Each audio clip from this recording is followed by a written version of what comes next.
What was it like to actually work with Native Americans on the film? Oh, it's fantastic. Scott and I early on said, all right, we must have many scenes in speaking Cheyenne. Blocker, my character, Blocker, he's been out there for decades. He would understand the culture completely. He would understand the language. And that sounds easy to start with. It's a good idea. How you doing, my man? Good, thanks, mate. How you doing? I just want to give you props on this. Thank you. I love this, but it's tricky because Hollywood's relationship with how they portray Native Americans has always been, you know, not always the best. Yeah. So what makes this movie so different? We took out the white hats, the black hats. You know, we took away the fact that you know, as kids, so many people played cowboys and Indians were always the bad guys. That's propaganda. America perpetrated genocide on Native Americans, and this recognizes that. But it also recognizes that there's the big picture of the planned genocide. However, that doesn't prevent the cavalry captain I play, Blocker, from having personal pain because he's seen his friends and his brothers in arms killed. And so he has genuine hatred towards this Cheyenne warrior played by Wes Studi. And then they have to make a journey together because of the political whims of Washington, D.C. change.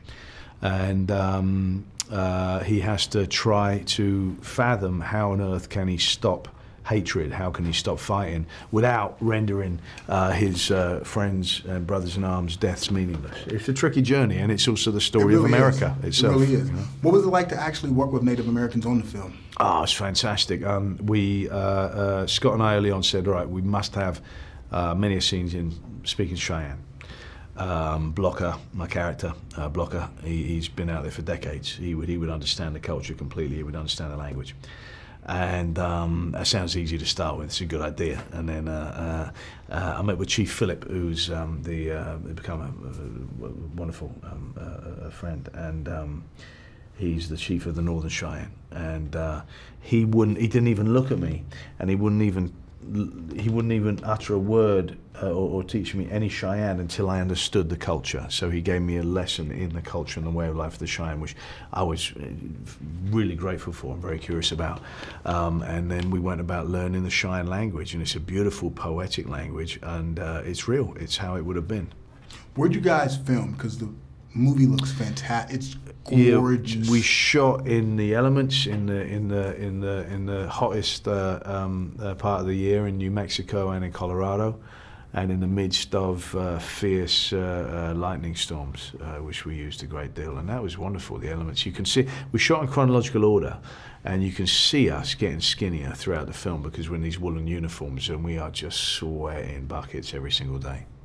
Have you ever played a character that sort of developed the way this one does over the course of the film? Because there's a lot of growth in this. No, never played a character like him at all. He's a fascinating character. It's what gripped me from the get-go. Fantastic job, man. All right, man. Man.